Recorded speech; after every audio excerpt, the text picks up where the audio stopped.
Michelle Obama, 2024, a real-life story and plan for power. My name is Malik Obama.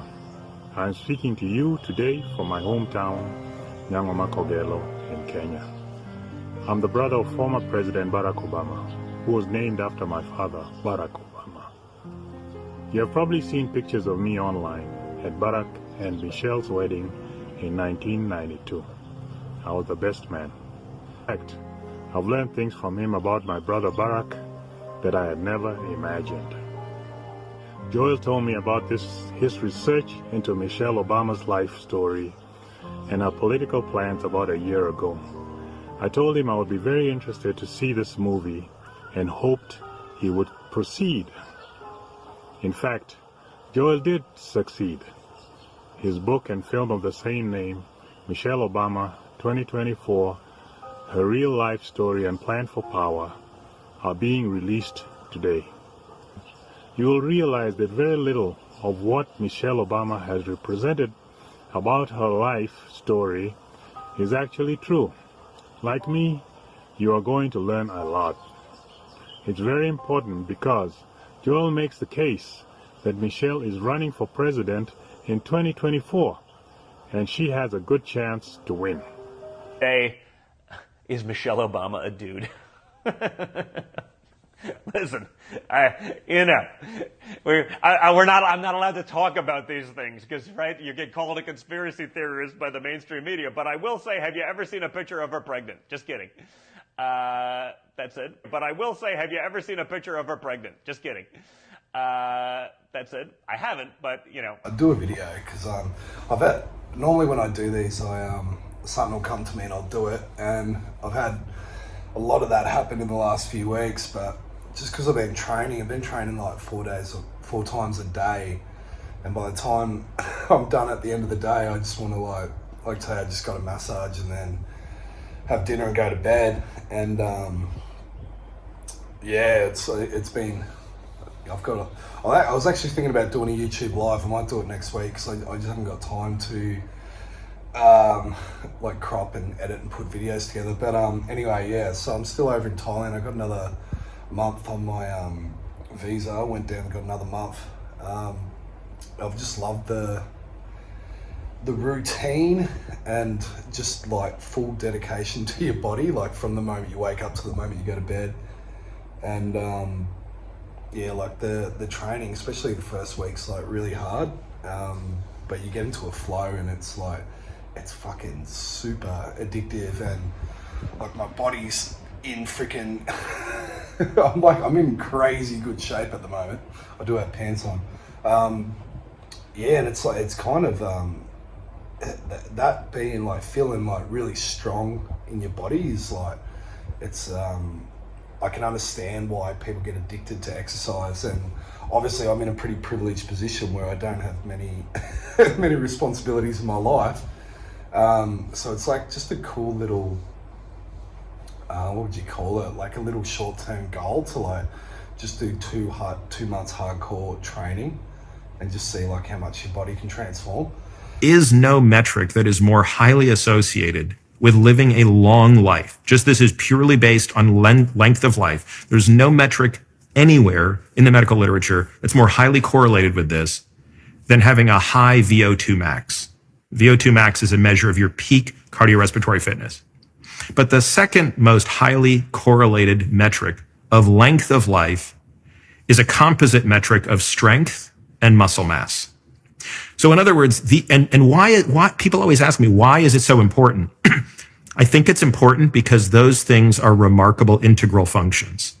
They basically tell you, they add up the work that has been done to that point. So you don't just have a VO2 max because you woke up one day and decided to do something positive. You have a high VO2 max because you've been training very hard for a long period of time, in many cases for years. Similarly, a person doesn't just wake up and have a lot of muscle mass or have a lot of great strength. Those things are the product of a lot of work. And I think that's why they are so potent. In fact, they are far more potent as predictors of a long life then all of the negative things you can imagine are predictors of a short life. So by late middle age, most of us start to get holes or lesions in our brain's white matter, slowing down messages traveling from one part of the brain to another and gradually impairing our abilities. Grip strength is one of the most potent, so put it this way, if you compare the top decile to the bottom decile in grip strength, it's a 70% difference in incidence and death from dementia, all-cause dementia, not just Alzheimer's, every form of dementia. Researchers insist light weight training twice a week and increasing the weight over time can slow down shrinkage in your white matter, even after the condition has started. Explosive strength, you start to lose overall strength. And once you lose that, you're going to start to lose muscle size is the very last thing. So by the time a person is 75, the decline in muscle size, which is already preceding strength, is significant. Now, we can do a lot to prevent this, and I think that that's what's being captured by these statistics. The people who are able to delay that loss of strength and muscle mass are the ones that are going to live the longest on average. We finished off our Scott Earth conference, me and Madeline, and it was just, I'm going to do a video on that, but I won't go into it, but it's been absolutely magic. And this is what I've talked about, how going with the flow and stuff like that. And like when I decided to do this with Madeline, it kind of we had an idea, and obviously Madeline's run it many times before, and it was a bit different having me on, but it's, it just it evolved into its own thing where all these speakers were starting to create a bigger picture for not just all the people in the conference but viewing it, but myself as well. So anyway, so I just want to bring up one that like Clint was talking about. Actually, before I do that, this video's been going around. It's really interesting. I've kept a little bit of an eye on what's going on, but not much. But obviously, like Larry Sinclair is doing an interview with Tucker Carlson. Now, Tucker Carlson's done an interview with Devon Archer, that was Hunter's business partner. He's done a number of other ones. He interviewed Shokin, the Hungarian Prime Minister, and that's actually interesting to what we were talking about with the Magyar language and Magyar of Hungarian, that the Hungarians have taken probably almost the strongest stance in the world against NATO and just acting like a neutral country, right? And against very much the Western cultural Marxist operations that are going on. It's interesting that Hungary is one of the biggest resistance to that agenda. The previous president is friend of Hungary on the value basis. Wow. Now, the Biden administration spent U.S. tax dollars to campaign against you in your last election. They didn't succeed. You won, in a fair election. Big money. Big money. I don't think most Americans understand that their tax dollars went to defeat you in Hungary. Yeah, exactly. But that's not, if you respect democracy, don't you let countries govern themselves? Did you consider at any point just indicting your challenger on fake documents charges and trying to throw him in jail? Wouldn't that have been easier? Well, now in some countries and even in your country, to use the justice system against the political opponents. In Hungary, I think it's impossible to imagine. That was done by the communists. It's a very communist methodology to do that. In charge of NATO, if you were, say, Joe Biden, what would your next move be in the war in Ukraine? What would you do? Peace, immediately. He's doing a talk. I've seen like a 5-minute clip. He might have already put it up, but it's with Larry Sinclair. Now I remember back in, I think it was like 2009 that I first heard of this Larry Sinclair when he wrote this book, and he was doing the rounds on the alternative media back then and talking about how Obama gave Obama fellatio. Don't you I think fellatio is one of the coolest words ever, and it's not used very much, but anyway. November 7th, 1999. Senator Obama appeared at my hotel room, unannounced, uninvited, where we again ingested cocaine and I again performed fellatio on Senator Obama. You're just a guy who's in town for the night, and it sounds like you're looking to party. Yeah. Pulled up in a bar outside, and there's this guy that's introduced to me as Barack Obama. I had given Barack $250 to pay for coke. I start putting a line on a CD tray to snort, and next thing I know, he's got a little pipe and he's smoking. So I just started rubbing my hand along his thigh to see where it was going, and it went the direction I had intended it to go. Even though you had sex with him twice, you did cocaine with him, watched him smoke crack twice, you had no idea who he was. I had no idea who he was. Let me just ask the obvious question. What was Obama like on crack? Is it your sense that that's who Obama is, just transactional, or that he's bisexual, or like, what is this? It definitely wasn't Barack's first time, and I would almost be willing to bet you it wasn't as long. The guy's running for president, and credible information comes out that he's smoking crack and having sex with dudes. That seems like a story. Well, it would be a story if the media really cared about telling people the truth. Michelle Obama, 2024, a real-life story and plan for power. My name is Malik Obama. I'm speaking to you today from my hometown, Nyangoma Kogelo in Kenya. I'm the brother of former President Barack Obama. He told me about his research into Michelle Obama's life story and her political plans about a year ago. There's been very little of what Michelle Obama has represented about her life story is actually true. Like me, you are going to learn a lot. It's very important because Joel makes the case that Michelle is running for president in 2024. And she has a good chance to win. He did sexual acts with Obama and smoked crack with Obama and that. And yeah, I told everyone about this guy for years, right? And it was so crackpot. And even I thought, you know, maybe this guy is like a plant. Maybe, like, not thinking that Obama didn't do those things, but like, is this guy for real? You know, and look, that was almost, what was it, like 15, 16 years ago that he did that. And now he's coming out doing an interview with Tucker Carlson. Now, this is how they're using Carlson, right? Because Carlson is mainstream. Now, you can say he's not mainstream now because he's off Fox, but he's mainstream. He's getting millions of views. Anyway, he's doing an interview with this guy. It's fucking unbelievable. And someone just asked me, oh, well, they can't run Michelle now. It's clearly, I've said this from the start, and I'll just double down on this belief that I have, that everything within this disclosure operation, that if people still, some people still think this isn't disclosure, it is, right? And I won't go on to that again about, you know, how there is a group that is exposing everything, not everything, but a lot of the stuff that's been going on. It all goes back to the Obama administration. That's why Trump had to run against Hillary. That's why they put Biden on.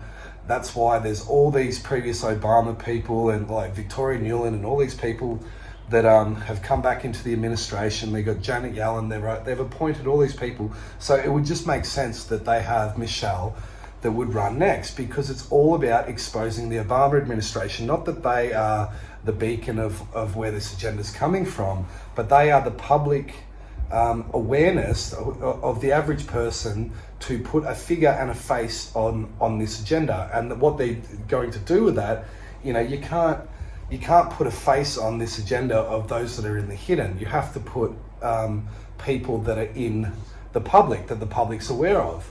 And that's part of the ritual too, that it's almost like how they bring an artist up and then crash them down, because everything you're watching is counter ritual, right? So this light side is performing these rituals, and everything they're doing is a counter ritual to the opposite, right? So what they're doing is they're someone like Obama, who's been hailed, and people like Michelle Obama, that they're going to do that with them. They've built them up, and they're going to crash them down, right? And that's going to destroy the psyche of the population to build them back up, because they're going to install new belief systems too. But it's also about not just that, because it's not. Don't look at everything that this light side's doing is.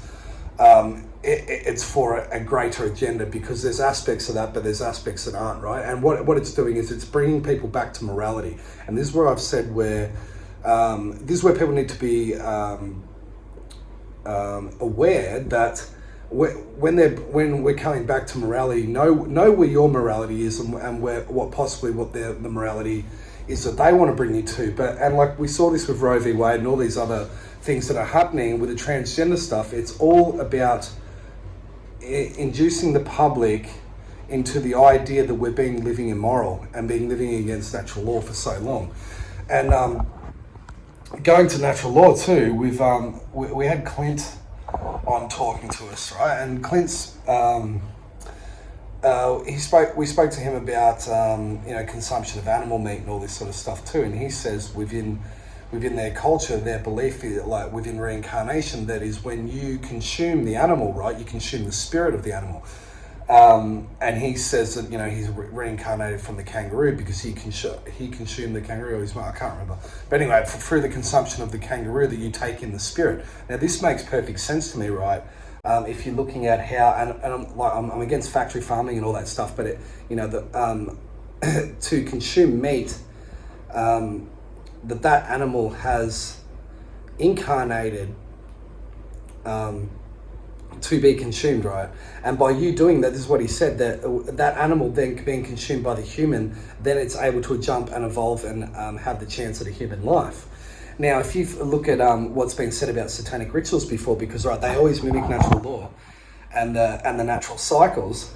And anyway, so if you think about then if an animal has to come into within that belief system, has to come into a human being, it needs to be consumed, right? So this is the circle, and it still relies on consumption, but there's a beauty in it too. If an animal is killed, we just say holistically, but killed with honor, right? And to be used, right? Not to be wasted. But then if you look at satanic rituals, and when they talk about, I've heard people mention before about the last breath ritual, right? Where before they're going to kill a child or whatever, and then they'll put the mouth or head over the victim, and then to draw the soul into the body. So you're actually consuming the body. So right, and this is how I've always looked at things, but just because I've looked at Satanism more than anything. But this is why Satanism is really good to look at, because everything the Satanists do is usually a counter of the organic way of things happening, right? So they're doing a ritual to consume and take the human soul. And then from what Clint has expressed to us, that's what's happening naturally, right? When they're consuming a kangaroo that they've killed and eaten, then it's come into the human, right? So it makes sense for me. And but the other one he shared too that kind of stuck with me and was one of the big takeaways from the whole conference was he said that country gets lonely, right? Because everyone keeps talking about, what can we do and all this sort of stuff, right? And how do you connect to country? And this it was actually a brilliant video Tom Barnett did yesterday about grounding. But I'm not really into when people just become grounding experts. It's like, yeah, let's totally figure out all this. It's just natural. It's easy. It's like trying to figure out sex. It's just like you just do it. The more you try to think about it, the more you try to put in these fancy techniques, the more you're going to get away from just the beauty and the simplicity of it, which everybody knows how to do just by, if you get out of your own way, you know what to do. You don't have to learn all these special postures and shit from the Kama Sutra and then, stick whatever up another hole in order to make it better. It's just, it'll detract from the thing. And what you'll get off on is the fact that I'm doing this position and you're getting off on that and it's like, I brought it up in, I think it was in the resonance session. I might have said it on a live stream too. I have a terminology that I've created called Ralphing. So Ralph from The Simpsons is I'm happy. I'm Idaho. I'm this. It's just it's like some people will be doing a cold shower and they're like, I'm totally reinvigorating my mitochondria. Mitochondria. I can feel my mitochondria. It's like you just want to get in and just slap the shit out of them. It's like, just stand under the cold water and fucking breathe, you idiot. The more it's like, I'm Ralphing. I'm under cold water. I'm mitochondriaing. I'm this, I'm that. It's like you're totally separating from the actual simplicity and the essence of what it is that you're doing. The more you're like, I'm grounding. I'm grounding today. I've got copper on my testicles. I'm grounding. It's like, just fucking ground. Just stand there. You don't have to do anything. And you actually will move yourself away from the simplicity and the actuality of grounding, the more you're trying to ground, you know what I mean? It's like, I'm doing sex. I'm doing this method. I'm penetrating. It's like, she's not enjoying it.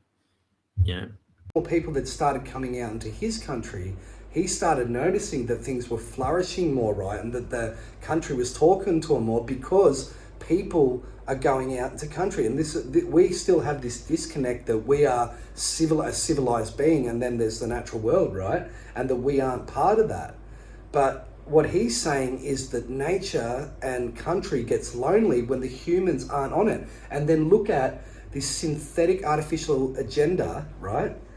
That's being run by artificial intelligence. It's all about putting us into the smart grid. Now, of course, that's about the reliability of data and the obsession of this artificial intelligence God entity to know and track everything we do. But I think the bigger part of what's actually happening and what that synthetic being is doing is it doesn't want us to talk and connect with nature, right? Connect with country. And it's not like you don't need to go out there and hum and ask questions and ground and do rituals in the bush. It's just go out there, right? We are connected. We're completely symbiotic with nature, and just your presence of being out there. It's like, to me, it sounds like it's almost like orgasmic for nature for you to be a part of it. So you're out there. It can't thrive without us, right? And the whole green agenda is to block off all these areas. And what they're doing with the referendum vote now is to cut off all these areas of land that humans aren't meant to go to, and that's complete bullshit. We will everything will start to change more the more people get out, the more people just connect, and particularly with areas that aren't that are off the beaten track, that aren't being connected with. It's like you go out there and that tree hasn't seen anyone. Anyway, it's a cool idea, and I think it's very, very true. And again, I got so much to say. Even the whale stuff's been coming up big for me again. I'm not even going to talk about that now, but it's really interesting. After the shrine videos I did, to me, again, I'm seeing the whale ritual being implemented in the building of these monuments like the shrine. And it's all to do, when people talk about admiralty law, right? Like, I don't understand all the its and fucking bits and outs of common law and public and private. I get the main concept, right? But for me, the deeper understanding and the deeper layer is what they're doing. What the reason they had to choose admiralty law is because everything is a mimic. It's all about mimicking the progression and the descent of the human being into separation from creator, right? Because we come from the water, we come from outside of the construct in the upper aeons. We enter in through intent, right? That's the water ritual. That's why, when they call it the certificate of birth, it's a certificate of manifest. When you go down the canal onto the dock, it's a certificate of manifest. This is how it manifests. And like with the shrine, what they're doing is they take. So the stories of the whale came from. I saw this one in a Kiwi story. The whale comes from the ocean, right? But you hear this area. The whale always comes from the water to land. Now this doesn't make any fucking sense. If you listen to a tribal story and hang on, what, the whale came from the water to land? It doesn't make fucking sense, right? Because the whale's still in the water. No. It's what the story is, how I'm seeing the layering. The whale come from the water outside of the construct. The whale is a representation of the organic way of life. That is a being, and that is an energy that has come from the organic in. And it's when the whale sings, it's a reminder of who we are, right? That the whale is your intuition. And so was this, and how does that relate to the whale as well? The whale? Yeah, so that was the whale. That was the whale. That's why when the whale sings, he's not singing for what's on the earth. Yeah. He's singing through the, what they call it, when it all lines up. Even we had Harley talk about how certain fish swim. There's an energy to the way of the movement of that being. If you look at the movement of the whale, right? Just look at it and what they do, especially when they're around people. But that's why it doesn't make any sense, right? The whale came from the water to the land. This is what they say in the Kiwi. The other New Zealand one I read, the whale came from the water into the mountains, right? And then there's one in Thailand I just saw. It's up near Vientiane. It's about 4 hours east of Vientiane. I really want to go up there. It's called the Three Whale Rock. I'd never heard this shit before. I'd never seen this.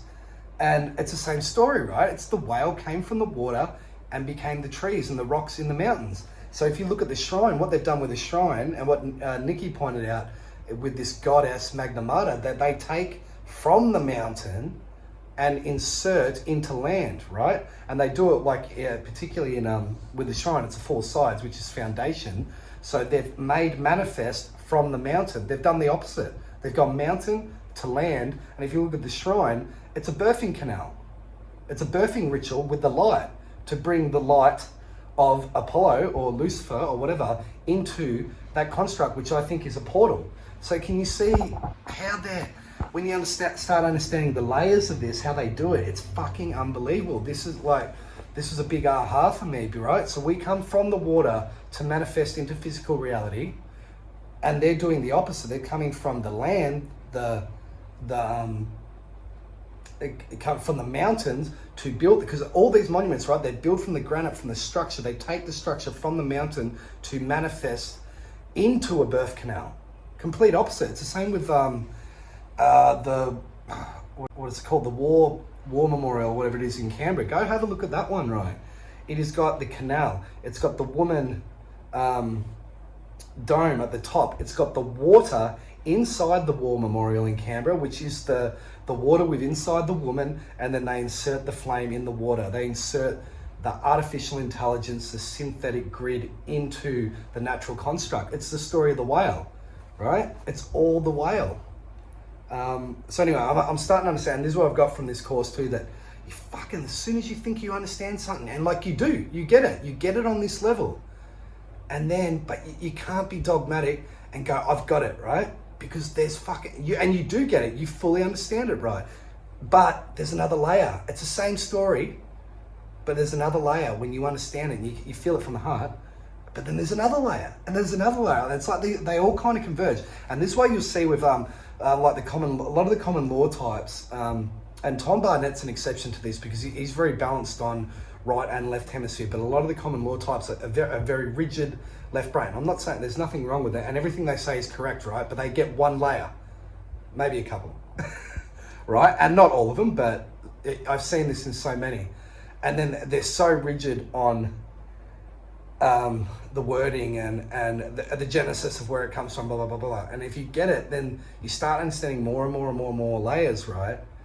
It just opens up so much more. And this is what it was great to have so many of these different speakers from different backgrounds, different concepts, but all talking about the same thing. So you're understanding the different layers of all.